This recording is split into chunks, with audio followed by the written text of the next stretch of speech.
जय श्री राधे, जय श्री श्याम सभी को। जैसा कि मैंने पिछली वीडियो में आपको भगवान को उठाने के पहले प्रणाम करने की विधि बतलाई थी, आज उसके आगे का हम बताएंगे। उससे पूर्व हम प्रणाम करते हैं तो उससे हमें क्या प्राप्त होता है, क्या लाभ है प्रणाम करने से, प्रणाम क्यों किया जाता है। तो हम आपको सरल विधि से बतलाते हैं कि जैसे मोबाइल होता है तो मोबाइल को नीचे से चार्जर लगा करके चार्ज किया जाता है। उसी प्रकार से हमारे चरणों से जो हमारे पुण्य हैं, या भगवान के चरणों से कह दिया जाए कि जो पुण्य है वह हमें प्राप्त होता है। बल बुद्धि विद्या विवेक, यह सब हमें प्रणाम करने से प्राप्त होता है, लाभ होता है, इसलिए हम प्रणाम करते हैं। वैसे तो हमारे सनातन धर्म में माता पिता गुरु को नित्य प्रति प्रणाम करने की विधि बतलाई गई है, नित्य प्रति प्रणाम करने को कहा गया है। मगर यदि नहीं कर पाते हैं तो मन ही मन आप नमन कर सकते हैं, उन्हें प्रणाम कर सकते हैं। और कल हमने जैसा कि आपको बतलाया था कि भगवान को उठाने के पहले 3 बार ताली बजाना है प्रणाम करके।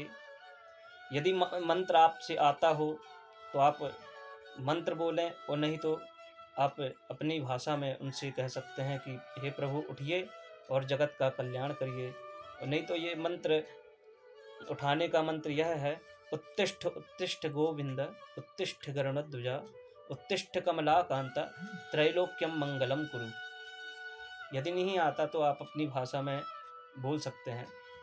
और अब आगे का स्टेप बताता है, आगे की विधि बताते हैं।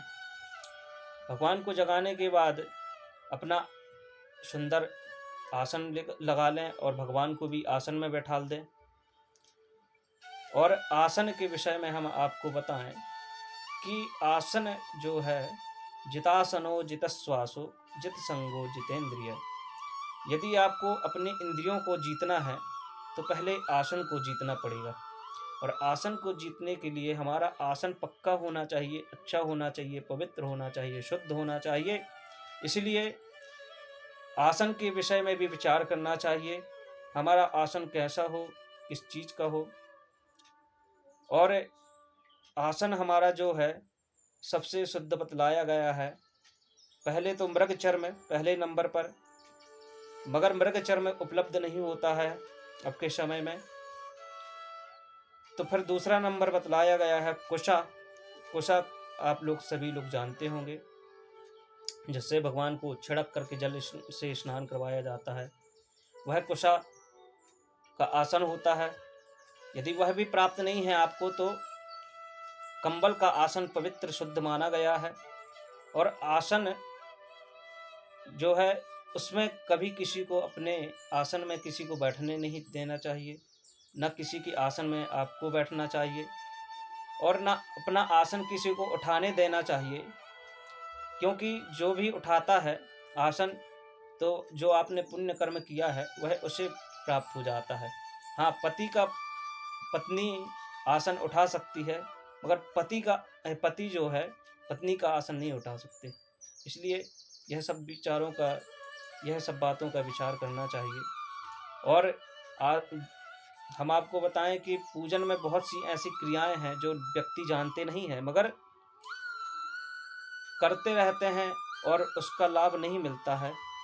तो मन में सोचते हैं कि हमने इतना पूजन, इतना पाठ किया, भगवान का नाम लिया, जप किया, उसका हमें लाभ क्यों नहीं मिल रहा, हमारे जीवन में शांति क्यों नहीं है। और शांति के लिए ही सारी दुनिया पीछे भाग रही है।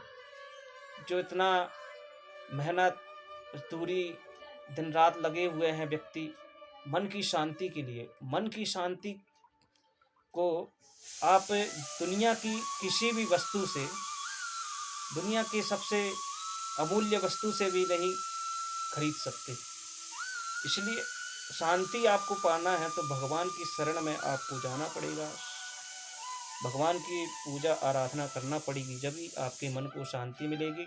मैं अपना अनुभव बता रहा हूँ कि मैं नित्य प्रति 4 बजे उठ कर के भगवान का पूजन पाठ इत्यादि करता हूँ। 3-4 घंटा लग जाता है, बताने वाली बात नहीं है और न बताना चाहिए अपना पूजन पाठ, मगर लोगों को प्रेरणा देने के लिए यह बताना पड़ रहा है कि मुझे जब मैं स्वयं करता हूँ, मुझे अनुभव होगा, तब मैं दूसरे व्यक्ति को बताऊँगा। तो मैं अपना अनुभव मैं आपको बता रहा हूँ कि पूजन पाठ करने से जो दुनिया की तमाम दौलत खर्च करके भी नहीं मिल सकती, वह भगवान के चरण शरण में जाकर के प्राप्त होगा। तो इसलिए हमें पूजन विधान यह सब चीज़ आवश्यक होता है जानना। तो आसन किसी को देना नहीं चाहिए अपना आसन, और आसन को पवित्र शुद्ध रखना चाहिए।